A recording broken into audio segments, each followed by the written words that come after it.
Mosaic, a daily news program from Link TV, presents a selection of news reports from independent and state-controlled broadcasters from throughout the Middle East.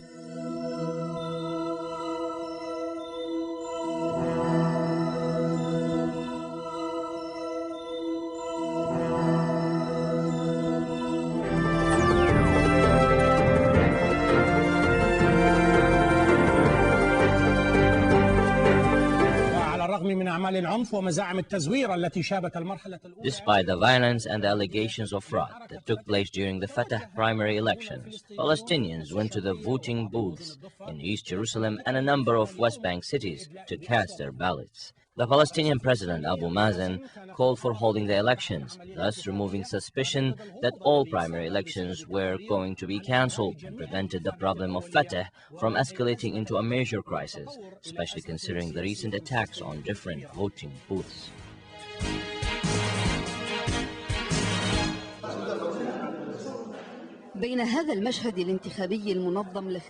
This organized voting booth was turned upside down by an angry mob of Fatah activists who stormed into it, discharging ammunition, trashing and burning campaign ads and banners, and vandalizing everything in sight.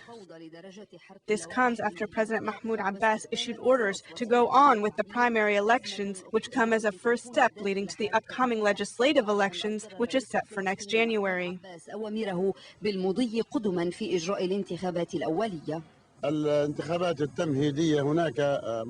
There are some districts that conducted primary elections, and we will deal with the results in a positive way. We will also fill in the gaps at other voting polls.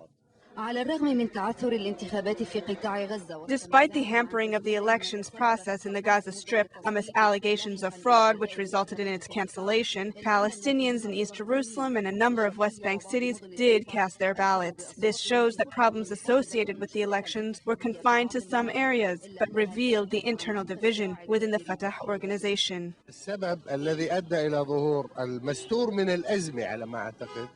The primary elections did bring out some of Fatah's hidden conflicts. These elections are important activities toward a comprehensive democracy. Consequently, it is not unusual to see some Fatah conflicts resurface.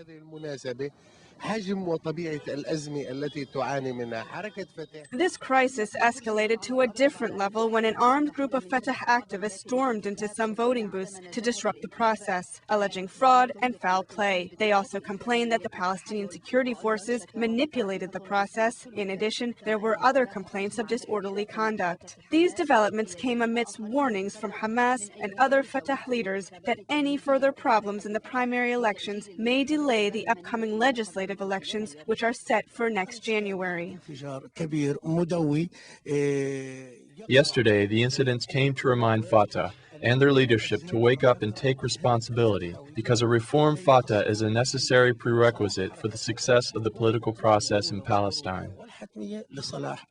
Hamas has completed making its list of candidates for the upcoming legislative elections through internal consensus. Fatah leaders are still studying whether they will conduct elections in the districts that had never held ones before, or by appointment of officials. The Palestinian President Mahmoud Abbas urged Fatah to hand in the lists of their candidates to the Central Elections Committee by the deadline, which comes in a time that his entire policies are viewed as undemocratic.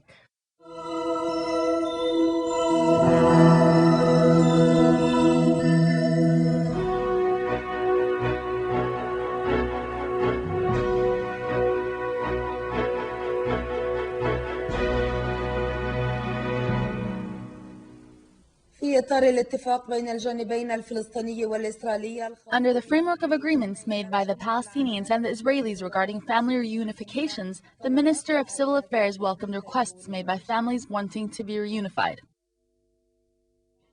Oh God, may I see my daughter again. Oh God, protect her. Oh God, may my dear, lovely daughter Wafa come back to my heart again. Prayers and tears are offered to God as her supplications continue. This is all that Talal has. She returned to Palestine from Jordan nearly 10 years ago, leaving behind one daughter to finish her studies. During this entire time, Talal has been unable to go to her daughter to see her because she does not have a Palestinian identity card that would allow her to travel abroad. Also, her daughter does not have an identity card that would allow her to follow her family back to Palestine. For 10 years, this family has been crying tears of longing for their daughter Wafat, who also suffers from being separated from her family. Wafat's mother remembers her only through the sound of Wafat's voice over the phone and the pictures that she holds on to and kisses. Talal closes her eyes to imagine what her daughter looks like. Then she wakes up to the bitterness of the reality that prevents her from seeing her daughter. فتستفيق على مر واقع يحرمها من ابنتها. إلي 9 سنين من 96 ما شفتهاش. It has been 9 years. The last time I saw her was in 1996. I'm losing my mind because my daughter is away from me and I can't be with her. My heart is burning for her. Even my daughter can no longer take being away and alone over there. I can't do anything for her. I can't go to her and I can't bring her here. She's in one country and I'm in another. God only knows if she's drinking or eating anything or if she's sleeping. What is her life like? I don't know. The case of reunification is a file that has been reopened, especially after the Minister of Civil Affairs, Mohammed Dahlan, and the Israeli Defense Minister, Shaul Mofaz, came to an agreement on November 15th to resolve thousands of reunification cases in the Gaza Strip and the West Bank. These cases involve people who either have not been allowed to return to the country after power was transferred, or others who are not given identity because of Israeli rejections. We have begun to complete the cases of 5,000 Palestinian citizens who have overstayed the legal time they were allowed to. This work will be completed in the near future, God willing, and we will be able to deal with them. I did not meet with the Israeli side regarding the family reunification issue. However, I can confirm that we are on the road to resolving this issue. The 5,000 families will be listed in the newspapers as well as those who will be able to reunify with them. It will be done with absolute transparency. We will not choose one person over the other. We will begin with the oldest cases. Meanwhile, thousands of Palestinian families remain separated by distance and borders, waiting for the cases of their loved ones abroad to be opened. They hope that their relatives will be able to obtain the Palestinian identity card that will allow them to return to the homeland and reunite with a family that has been separated for at least 10 years. We haven't seen our father for nearly 8 years since he had fled. We hope that with the new situation here, the conditions will change for the refugees, God willing. Regarding the issue of family reunification, we hope that our dad will get an identity card so we can see him because we haven't seen him for 8 years. Of course, our situation here is very difficult. Our mother is not here with us right now. She's with our dad because he has been ill for some time. Our mother stays with us for about 6 to 8 months at most, and then she returns to our father in Saudi Arabia and stays with him for about a year. During this entire time, we do not have our mother or father with us. I came to Gaza when I was 5 years old. I haven't seen my dad for almost 8 years. I miss him a lot. I don't remember what he looks like. I only know him through hearing his voice on the telephone and from pictures. I returned to my homeland of Gaza after being away for 40 years. I called the Ministry of Civil Affairs to make a request for family reunification. Palestinians see the opening of the border crossings as an important step in resolving thousands of reunification cases whose official files will soon be submitted to Israel with the hope of ending the suffering that has continued for nearly 4 decades. In front of the Ministry of Civil Affairs in Gaza, Hanan Abu Duhaim, Palestine TV.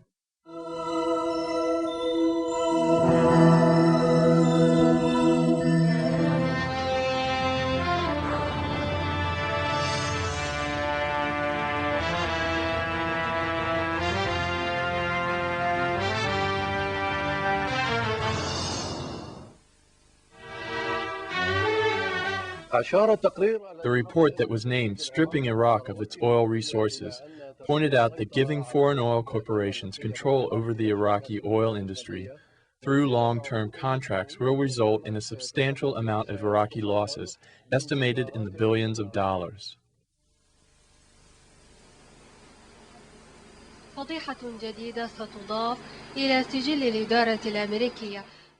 Another scandal unfolded and will be added to the files of the American administration.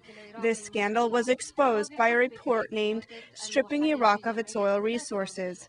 According to the author of this report, Mr. Craig Motet, an analyst at the Platform Association, which conducts studies on social and environmental effects of oil in London, the U.S. and Britain had applied pressure on some influential senior Iraqi officials in the Ministry of Oil to hand over undrilled oil fields to multinational corporations. A number of multinational corporations will drill and develop these fields in accordance to specific oil production sharing agreements, thus taking part in Iraqi oil production. These oil-sharing agreements, which are promoted by London and Washington, are attracting the world's largest oil corporations because they have high rates of return on investments. As a result, Iraq will lose approximately $194 billion in revenues. The report raised suspicion that these oil-sharing agreements are living proof that the U.S.-led war in 2003 was motivated by the Iraqi oil.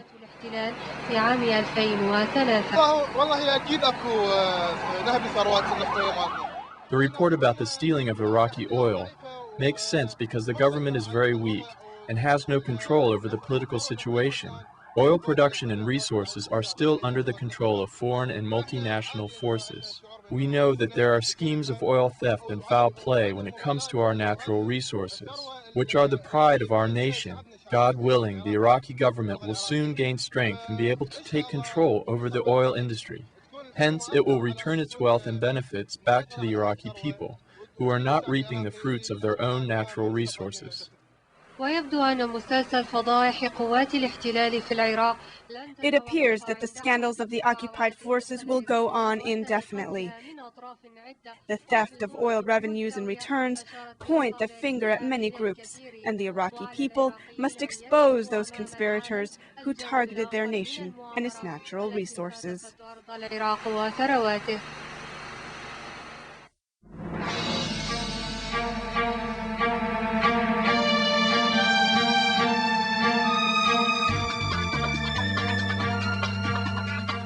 The families that migrated during the past regime and now live in tents in the Nasiriyah area without water or electricity lack the basic necessities of a dignified life. Despite the numerous promises bestowed upon them for a better future, these families continue to live as refugees and as strangers in their own land. The following report is by Mufid Al-Lani. Living poor in your homeland is like living in exile. This is an Iraqi saying that applies to the province of Dakar. These people live in their homeland as if they were foreigners after they were rendered homeless due to poverty. Their burden is more than they can bear. They were forced to erect tents on remote lands that do not have electricity or water. If this is what their basic life is like, can you imagine what they do for education and other life necessities? We were made refugees by the previous regime. Some lived by the farms and others lived in the wild. When the former regime fell, we came here to live in Sadr city. When we first came, we built simple rooms, and when things got better, and we had some more money, we improved them a little bit. Then the state turned against us. Unfortunately, their tragedies were exploited in election campaigns by those wanting their votes, even though the victims never had and still do not have any political affiliations or loyalties. They claim that this project is a housing development to benefit the province and the afflicted. These politicians should let us know their intentions. What is it really for? Is it for the poor and the victims? People cannot be made refugees and forced to move out. However, the governor of Dakar justified the evictions, saying that there will be housing projects constructed for them and for others. He expressed his sympathies for them and offered support.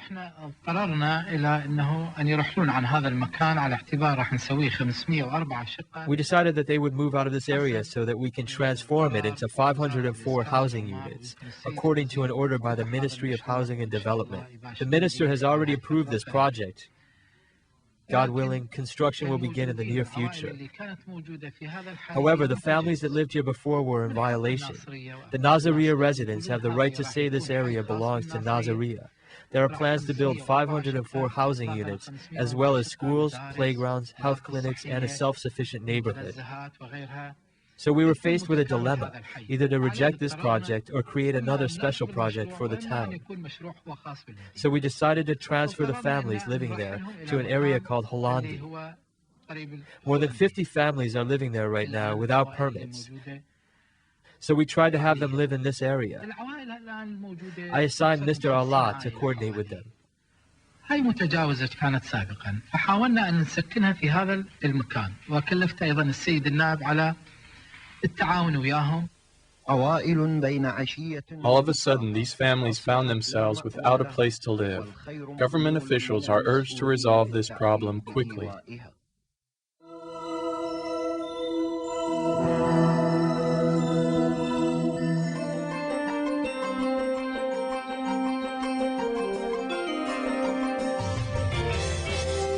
The head of the UN probe into the assassination of former Prime Minister Hariri Mehlis announced he would not take part in the interrogation of the 5 Syrian officials due to take place in Vienna in the coming days, but had sent a team of experts from the Commission to handle the task. On a parallel tangent, UN Under-Secretary for Political Affairs Ibrahim Gambari said the Commission's mandate ought to be extended. In Lebanon, Prime Minister Syrian said the cabinet would discuss today the possibility of extending the UN team's mandate. And Signora met today with Mehlis and discussed the latest developments regarding the UN probe. May Fawaz has the story. Head of the UN investigation into the killing of former Premier Rafi al-Hariri said he would not partake in the interrogation of the 5 Syrian officials held in Vienna. From his Monteverdi headquarters, Mehlis said a team of experts from the International Commission went to the Austrian capital for that purpose, stressing the interrogation would take place unconditionally with the prerogatives assigned to him. Mehlis added that there was no bargaining deal with the Syrians and insisted that interrogations would continue and the number of suspects would likely exceed 5.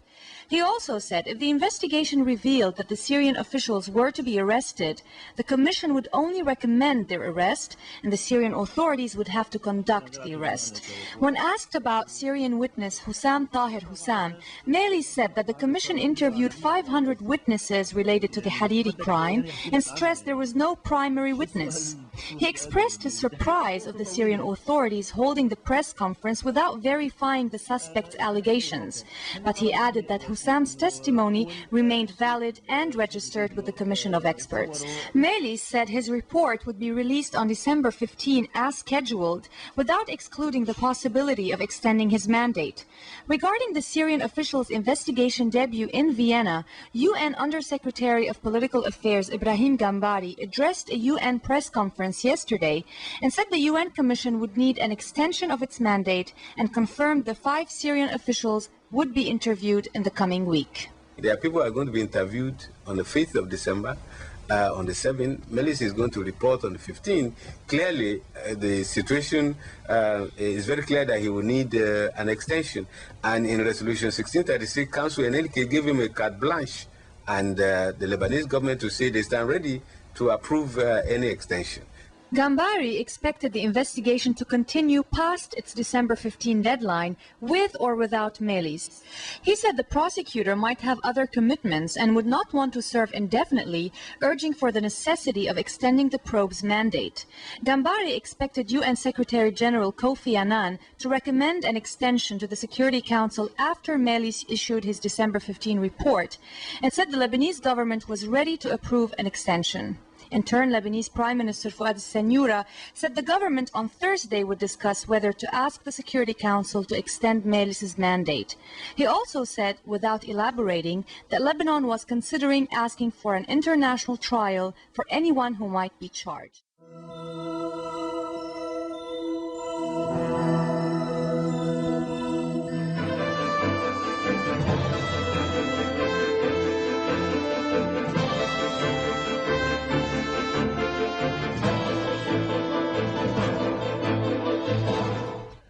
Labour Chairman Amir Peretz met once again with former Prime Minister Ehud Barak today. Following the talks, Barak said he will remain in the party. But Barak advisors say deep rifts remain between the two Labour leaders. Neither would comment on the announcement last night by Shimon Peres that he was leaving the party.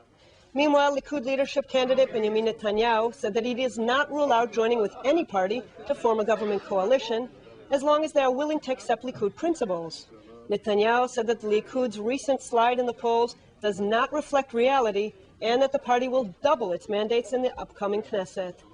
And in Meretz, former party leader Yossi Sarid said he is leaving politics, ending a political career that spanned 32 years. Had I known I was to become justice minister in the next government to clean the filthy stables, I would have, he added. But being a realist, I know my chances are slim to none, and I have no need to break the Guinness World Record, like Shimon Peres. Joining us now to talk about the political developments of the day is Knesset correspondent Dan Diker. Dan, Ehud Barak is staying in labor. What does it mean for them?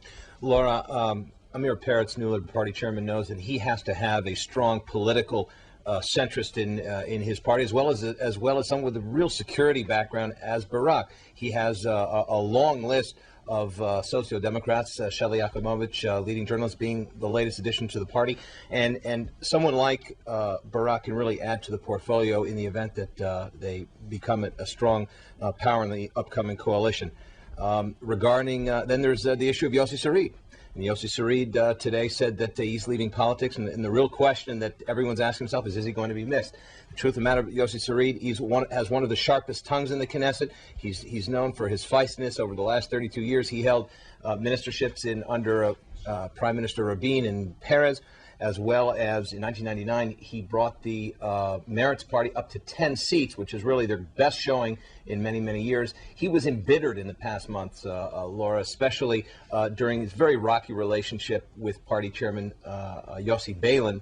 And in fact, once Beilin earlier this month had secured the party chairmanship again, it was just a question of time before Sarid hung up the gloves. Is this the end of an era for Meretz?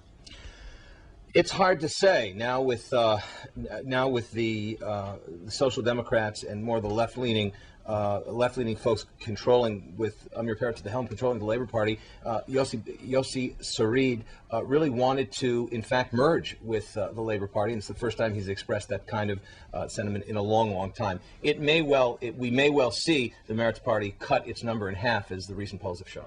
Dan Diker, thanks so much for the update.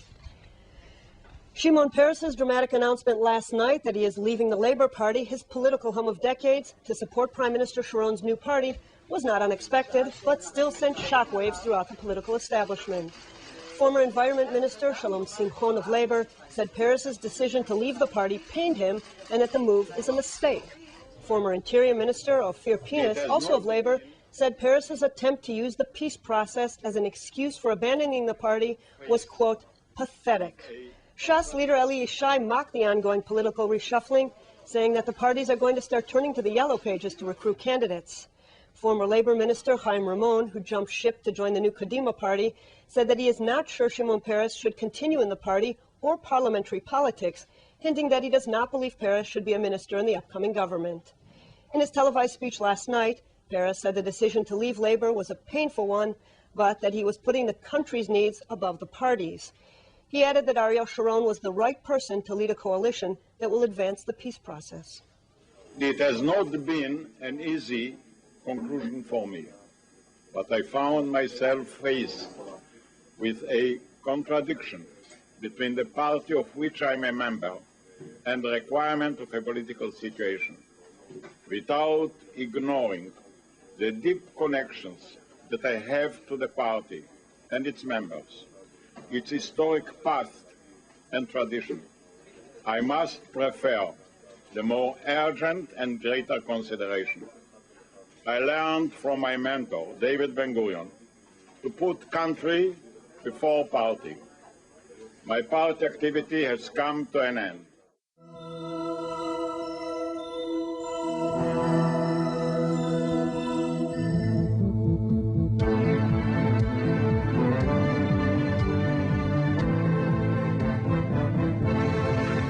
Second day of his visit to Ilan province, western Iran, saw President Mahmoud Ahmadinejad visit cities of Mehran, Tehran, Darat Shah, and Abdanan. Later, President Ahmadinejad told a public gathering in Mehran city that the U.S. and its western allies tend to deprive Iran of its legitimate right to peaceful nuclear know-how, something the determined Iranian youth will not allow to happen. President Ahmadinejad further said endeavors by the Iranian youths have enabled the country to achieve nuclear technology, and that Iran will not give up the right to a peaceful nuclear program. Iran's visiting foreign minister Mansour Mottaki told Turkish President Ahmadinejad Caesar Thursday enhancement of mutual cooperation with neighboring countries, Turkey in particular, tops Iranian foreign policy. Mottaki added formation of Iran-Turkey Joint Cooperation Commission is high on Iranian agenda. Turkish president in turn called for deepening of mutual ties between Tehran and Ankara, particularly in security matters. Mr. Caesar also highlighted common stances by Tehran and Ankara on several regional issues. Iran on Thursday joined the globe to mark the World AIDS Day. Senior health officials from within and outside Iran got together on December 1st to bring to fore the plight of HIV positives across the world. Representatives from international and non-government organizations, including the World Health Organization, attended the ceremony.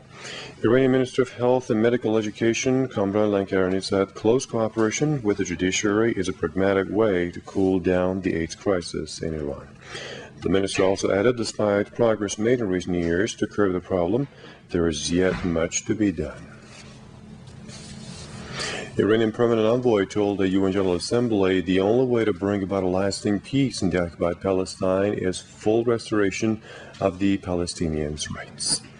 Voicing Iran's support for Palestinians who fight for their rights, Mohammad Javad Zarif added, quote, "As we are marking the day of solidarity with Palestinians, the Zionist regime of Israel is going on with its atrocities in the occupied lands, acting against the international rules and regulations."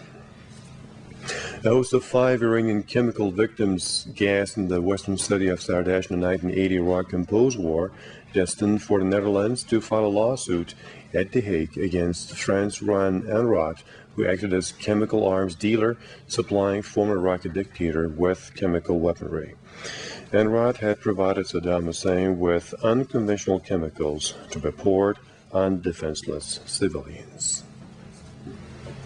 As reports come out on Washington's demand to hold talks with Iran over the Iraq issue, U.S. Undersecretary of State Nicholas Burns says Washington and its allies are going on with their campaign to bring Iran to isolation.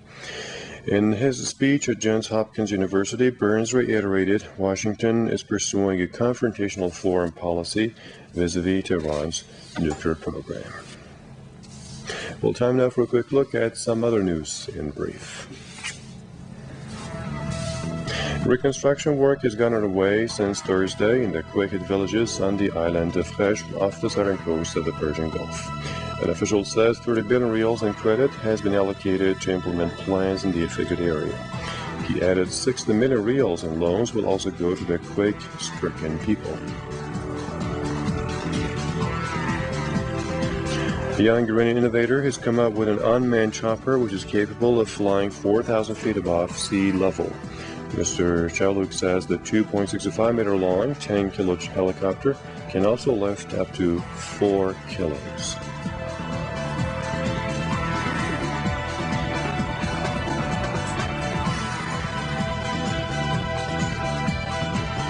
Iran and Australia stressed the need for further investment in mines and small industries. In a meeting between both sides' Chamber of Commerce, the pair reviewed challenges faced by Tehran-Canberra trade.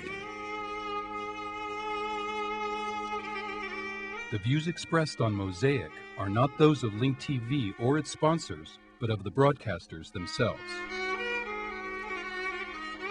Mosaic is made possible by a grant from the John S. and James L. Knight Foundation, which promotes journalism excellence worldwide and invests in the vitality of 26 U.S. communities, and the William and Flora Hewlett Foundation. Additional support is provided by the Firedoll Foundation and Henry and Virgilia Dakin.